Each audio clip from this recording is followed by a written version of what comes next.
ഒത്തിരി ആൾക്കാരിൽ വളരെ ചെറുപ്രായത്തിൽ തന്നെ മുടി നരയ്ക്കുന്ന ഒരു പ്രശ്നം കണ്ടുവരാറുണ്ട് അല്ലേ?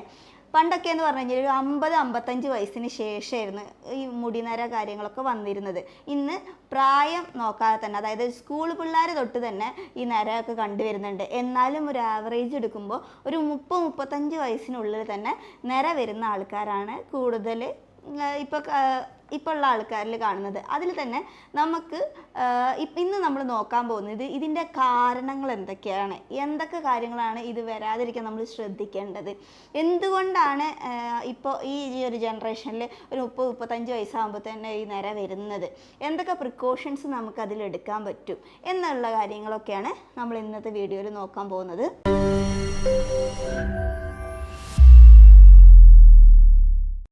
ഇതിൽ പ്രധാനപ്പെട്ടിട്ട് ഫസ്റ്റ് പറയുന്നൊരു ഫാക്ടറാണ് പാരമ്പര്യം തന്നെയാണ്, ജനറ്റിക് ഫാക്ടറാണ്.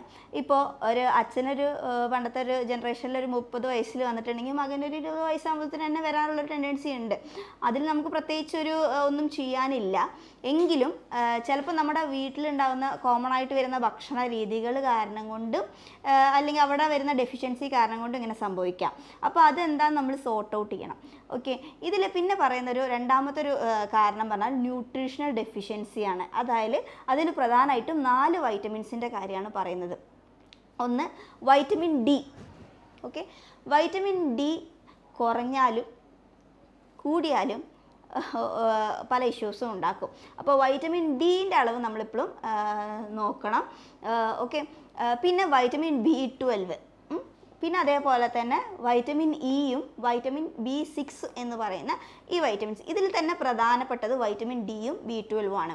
ഓക്കെ, വൈറ്റമിൻ ഡി നിങ്ങൾക്ക് തന്നെ അറിയാം, വെയിലിൽ നിന്ന് കിട്ടുന്നൊരു വൈറ്റമിൻ ആണ്. എങ്കിലും ചെറിയ എമൗണ്ടിലൊക്കെ നമുക്ക് ഫുഡിൽ നിന്നും കിട്ടും. നോൺ വെജിറ്റേറിയൻ ഫുഡ്സിൽ, അതായത് നമ്മുടെ ചിക്കൻ, മീറ്റ്, അതേപോലെ തന്നെ മീൻ തുടങ്ങിയ ഭക്ഷണങ്ങളിൽ നിന്നൊക്കെ ചെറിയ രീതിക്ക് കിട്ടുമെങ്കിലും അത് നമ്മുടെ ശരീരത്തിന് സഫീഷ്യൻ്റ് എമൗണ്ടിലായിരിക്കില്ല. അപ്പോൾ തീർച്ചയായിട്ടും സൺലൈറ്റിൽ നിന്ന് തന്നെയാണ് വൈറ്റമിൻ ഡി കിട്ടുക.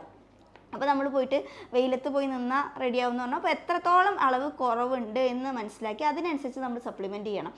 സപ്ലിമെൻറ്റ് ചെയ്യാൻ വെയിൽ നിന്നാലും മതി, ചെറിയ അളവിലൊക്കെ ആണെങ്കിൽ വെയിലത്ത് നിന്നാൽ മതി. പക്ഷേ വെയിലത്ത് നിൽക്കുന്ന കാര്യം പറയുമ്പോൾ പ്രധാനമായിട്ടും അലർജി, തൈറോയിഡ് അതേപോലെ ഉള്ള ആൾക്കാരിലൊക്കെ പ്രധാനമായിട്ടും എന്താണ്, ഈ വെയിലത്ത് നിൽക്കുമ്പോൾ അവരുടെ സിംറ്റംസ് കൂടാനുള്ള സാധ്യതയുണ്ട്. അപ്പം നമ്മുടെ ഒരു ശരീര പ്രകൃതിയും നമ്മുടെ ഒരു അസുഖത്തിൻ്റെ ഇത് എല്ലാം മനസ്സിലാക്കിയിട്ട് വേണം നമ്മൾ ഓരോ പ്രിക്കോഷൻസ് എടുക്കുമ്പോഴും ചെയ്യാൻ. പിന്നെ നമ്മൾ പറയുന്നതാണ് വൈറ്റമിൻ B12.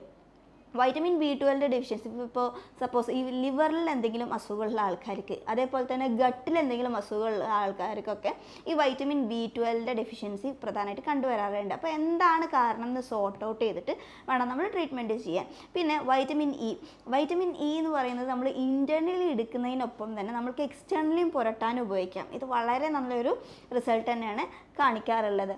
ഓക്കെ, അങ്ങനെ തുടങ്ങി നമ്മൾ ന്യൂട്രീഷണൽ ഡെഫിഷ്യൻസീസിൻ്റെ കാര്യം പറഞ്ഞു. ഇനി പറയുന്നൊരു കാര്യമാണ് സ്ട്രെസ്സ്.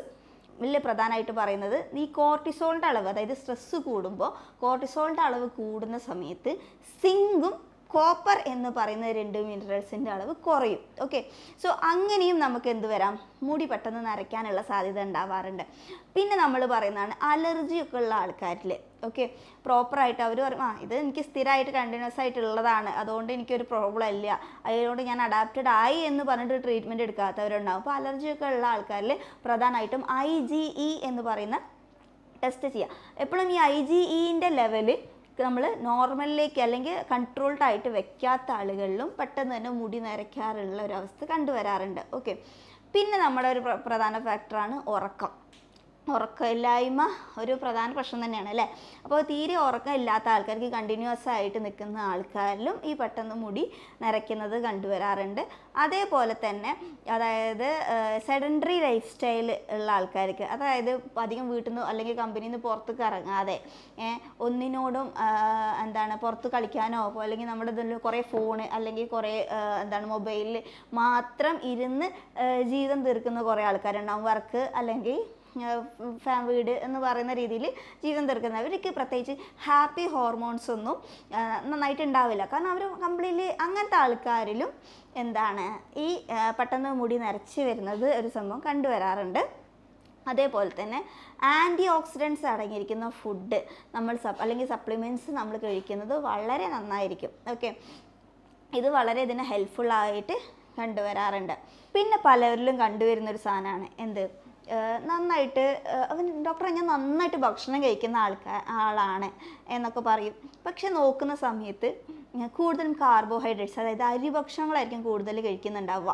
അപ്പോൾ അങ്ങനെ വരുമ്പോൾ പ്രധാനമായിട്ട് നമ്മൾ ഈ പറഞ്ഞ വൈറ്റമിൻ ഡി ആണെങ്കിലും B12 ഒക്കെ ആണെങ്കിലും നോൺ വെജിറ്റേറിയൻസിനാണ് കൂടുതൽ കിട്ടുന്നത്. ഓക്കെ, സോ അപ്പോൾ വെജിറ്റേറിയൻസിന് എന്ത് ചെയ്യണമെന്ന് വെച്ചാൽ നമ്മൾ സപ്ലിമെൻ്റ് അങ്ങനെ എന്തെങ്കിലും രീതിയിൽ സപ്ലിമെൻ്റ് ആയിട്ട് പോണ്ടി വരും. പിന്നെ രണ്ടാമതൊരു കാര്യം എന്ന് പറയുമ്പോഴത്തേനും ആവശ്യമുള്ള അളവിൽ നമുക്ക് പ്രോട്ടീൻസ് ആണെങ്കിലും ഒന്നും എടുക്കാത്തൊരാൾക്കാരുണ്ട്. അപ്പോൾ നമ്മൾ പറയുന്നതിൽ പ്രോട്ടീൻസ് ഒരു ഇമ്പോർട്ടൻറ്റ് ഫാക്ടറാണ്. നമ്മൾ നന്നായിട്ട് പ്രോട്ടീൻ ഹെയറിന് വളരെ ഇമ്പോർട്ടൻ്റ് ആയിട്ടുള്ളൊരു ഫാക്ടറാണ്. അതേപോലെ തന്നെ എന്നാൽ പ്രോട്ടീൻ അലർജി ഉള്ള ആൾക്കാരുണ്ട്. ഓക്കെ, സോ എന്തൊക്കെ കണ്ടീഷൻസ് ആണെന്ന് മനസ്സിലാക്കി അതിനനുസരിച്ച് വേണം നമ്മൾ ട്രീറ്റ്മെൻറ്റ് എടുക്കാൻ. എന്നാൽ ഇപ്പോൾ ചിലർ വന്ന് പറയാറുണ്ട്, ഡോക്ടറെ ഞാൻ നല്ലോണം പ്രോട്ടീൻ ആണെങ്കിലും എന്തെങ്കിലും അല്ലെങ്കിൽ ഈ പറഞ്ഞ സപ്ലിമെൻറ്റ്സും കാര്യങ്ങളൊക്കെ ഞാൻ നന്നായിട്ട് മെയിൻറ്റെയിൻ ചെയ്യുന്ന ഒരാളാണ്, പക്ഷേ എനിക്ക് ഇതിനൊക്കെ ഒരു ഡെഫിഷ്യൻസി വരുന്നുണ്ട്, അല്ലെങ്കിൽ എനിക്ക് ഈ പ്രോബ്ലം വന്നു എന്ന് പറയുന്ന ആൾക്കാരിൽ നമ്മൾ വേറെ ഒന്നും കൂടി നോക്കേണ്ടതുണ്ട്. അതായത് നമ്മുടെ കുടലിൽ നല്ല ബാക്ടീരിയാസിൻ്റെ അളവ് കുറയുമ്പോൾ, ഓക്കെ, നമ്മുടെ കുടലിൽ നല്ല ബാക്ടീരിയസിൻ്റെ അളവ് കുറയുന്ന സമയത്ത് നമ്മൾ എത്ര കഴിച്ചാലും അബ്സോർപ്ഷൻ മര്യാദക്ക് നടക്കാതെ വരും. ഓക്കെ, ഇതൊക്കെ നമ്മുടെ ശരീരം വലിച്ചെടുത്താൽ മാത്രമേ എന്ത് സംഭവിക്കുള്ളൂ, ഇത് നമുക്ക് യൂട്ടിലൈസ് ചെയ്യാൻ പറ്റുള്ളൂ ബോഡിക്ക്. സോ ഇപ്പോൾ നല്ല ബാക്ടീരിയൻ്റെ അളവ് കുറയുന്നത് മൂലവും ഇങ്ങനെയൊക്കെ വരാം. പിന്നെ പലരിലും കണ്ടുവരുന്നതാണ് പ്രോപ്പറായിട്ട് വിരക്കുള്ള മരുന്ന് കഴിക്കുക. അതായത് അതിപ്പോൾ നിങ്ങൾക്ക് ഏത് മെഡിസിൻസും ഉപയോഗിക്കാം. ഓക്കെ, പക്ഷേ വിരക്ക് കൃത്യമായിട്ടുള്ളൊരു നിശ്ചിത അളവിൽ നമ്മളെപ്പോഴും വിരക്ക് പ്രോപ്പറായിട്ട് മരുന്നെടുക്കുക. അപ്പോൾ ചിലർ പറയും, ചിലർക്ക് എത്ര വിരൻ്റെ മരുന്ന് കഴിച്ചാലും ഈ വിരൻ്റെ ബുദ്ധിമുട്ട് ഇടയ്ക്കിടയ്ക്ക് വരുന്നവരുണ്ട്. അപ്പോൾ അതിനനുസരിച്ച് അവരുടെ ശരീരപ്രകൃതി മനസ്സിലാക്കിയിട്ട് അതിനനുസരിച്ചുള്ള ട്രീറ്റ്മെൻറ്റ് എടുക്കുക. ഓക്കെ, ഇതൊരു പ്രധാന ഫാക്ടർ. പിന്നെ അതേപോലെ തന്നെ നമ്മുടെ ബ്ലഡിലുള്ള pH ലെവൽ മെയിൻറ്റെയിൻ ചെയ്യാം. ഓക്കെ, ഇതൊരു ഇമ്പോർട്ടൻ്റ് ആയിട്ടുള്ള ഒരു ഫാക്ടറായിട്ട് തന്നെയാണ് കണ്ടുവരാറുള്ളത്. സോ ഇതിപ്പോൾ എന്താണ് കാരണം, എന്താണ് ഡെഫിഷ്യൻസി എന്ന് മനസ്സിലാക്കി അതിനനുസരിച്ചിട്ട് വേണം നമ്മൾ ട്രീറ്റ്മെൻറ്റും കാര്യങ്ങളും ചെയ്യാൻ. പിന്നെ പലവരും പല ഹോം റെമഡീസ്, പല വീഡിയോസ് കണ്ടിട്ട് പല ഹോം റെമഡീസും ട്രൈ ചെയ്തിട്ട് നിൽക്കുന്നവരുണ്ട്. പിന്നെ ചിലവർ പറയുന്നൊരു കാര്യമാണ്, എന്തായാലും നരച്ചു ഡോക്ടറെ, അപ്പോൾ എന്താണ്, അതുകൊണ്ട് പല ആൾക്കാരിലും, അത് ഇമ്പോർട്ടൻ്റ് ആയിട്ട് പറയാൻ വിട്ടുപോയതാണ്, അതായത് പല ആൾക്കാരിലും എന്താണ് ഈ നമ്മുടെ രോഗികൾ നമ്മുടെ അടുത്തേക്ക് വരുമ്പോൾ അവരുടെ മുഖത്തിൻ്റെ പല ഭാഗങ്ങളിലായിട്ട് ഇങ്ങനെ കറുപ്പ് കണ്ടുവരാറുണ്ട്, കഴുത്തിന് പുറകിൽ ഒക്കെ കറുപ്പ്. അപ്പോൾ ഇതെന്താ സംഭവം എന്ന് ചോദിക്കുമ്പോൾ അവർ പറയാറുണ്ട്, ഡോക്ടറെ ഞാൻ ഡൈ ഉപയോഗിച്ചിട്ടാണ്. ഓക്കെ, അപ്പോൾ ശരിയാണ്, നിങ്ങൾക്കൊരു നര വന്നു, അതിനെ മറയ്ക്കാൻ നിങ്ങൾക്ക് ഡൈ ഉപയോഗിക്കാം, കുഴപ്പമൊന്നുമില്ല.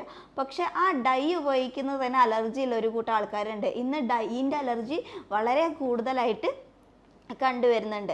പിന്നെ അതേപോലെ തന്നെ പറയുന്നത്, അപ്പോൾ എന്താണ് നിങ്ങളുടെ ശരീരത്തിന് ആവശ്യം, അല്ലെങ്കിൽ നിങ്ങളുടെ ശരീരത്തിന് അനുയോജ്യമായിട്ടുള്ള ഇത് തന്നെ ഉപയോഗിക്കുക എന്നുള്ളത് ശ്രദ്ധിക്കേണ്ട ഒന്നാണ്.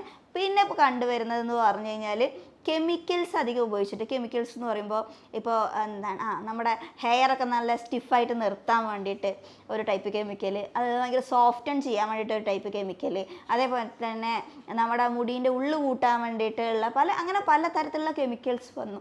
അപ്പോൾ അത് ഉപയോഗിക്കുന്നതിനല്ല പറയുന്നത്, പക്ഷേ അത് നമ്മുടെ ശരീരത്തിന് എത്രത്തോളം അനുയോജ്യമാണ് എന്ന് മനസ്സിലാക്കിയതിന് ശേഷം മാത്രം ഉപയോഗിക്കുക. ഓക്കെ, സോ ഇങ്ങനത്തെ ഒക്കെ കാരണം കൊണ്ടാണ് ഇന്ന് നമ്മുടെ ജനറേഷനിൽ വളരെ ചെറിയ പ്രായം തൊട്ട് തന്നെ എന്താണ് ഈ മുടി നിര കണ്ടുവരുന്നത്.